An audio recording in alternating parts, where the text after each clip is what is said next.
nouveau bilan animé et c'est parti. Comme d'habitude, je vous présente 3 animés que j'ai terminés et on en discute.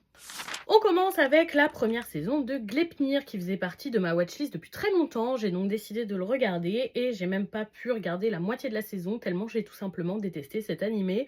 C'était fanservice à en crever, mais fanservice un peu dégueulasse en plus. J'ai eu beaucoup de mal avec le personnage féminin qui rentre littéralement dans le personnage masculin avec des images très étranges vu que le personnage masculin est en fait une mascotte, on peut l'ouvrir derrière, rentrer dedans, c'était répugnant tout simplement. L'histoire a un peu ni queue ni tête, alors j'ai abandonné à la moitié, donc peut-être qu'on m'aurait éclairé par la suite, mais 6 épisodes c'était déjà très long à regarder quand on a autant de mal que moi avec le fanservice. Et en plus l'animation était pas dingue parce qu'il est déjà un peu daté. Donc voilà, pour moi, Gleipnir c'est un énorme flop. On va contrebalancer ça avec un énorme coup de cœur. Je vais vous parler de The Danger in My Heart, qui est de base un shonen, mais qui est une romance, édité chez Kana, et je le suis au format papier avec grand plaisir, il est juste là, et j'adore The Danger in My Heart.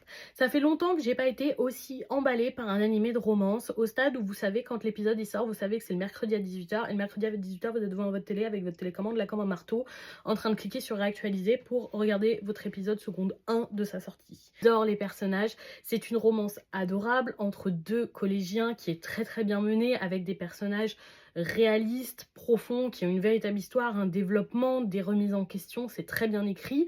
Au-delà de ça, il y a un côté humoristique super présent, bien mené, sans être lourd, très agréable.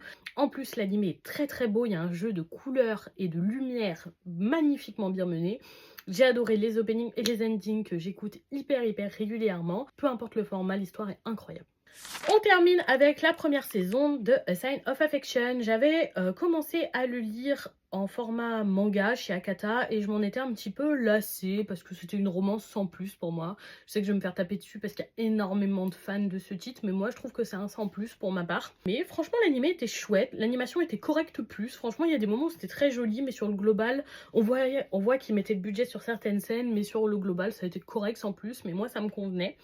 C'est une romance plutôt sympathique, mais moi je bloque sur un truc. Déjà c'est un peu redondant, mais en plus le personnage d'Itsuomi, il est trop gentil pour être vrai. Et résultat, moi je ressens un malaise vis-à-vis de ce personnage. J'attends le moment où cette histoire, cette très jolie romance entre deux personnages qui sont à l'université, très mignons, il finit par sortir avec une femme sourde, on parle de la surdité, c'est super intéressant. Mais moi j'attends le moment où Itsuomi là, ça va partir en thriller et on va me dire depuis le début il avait des gens dans sa cave. Je sais que c'est une pure romance, mais voilà, globalement j'ai apprécié et je regarderai la suite avec plaisir. Et vous? Allez vous regarder ces animés? Dites-moi ce que vous en avez pensé.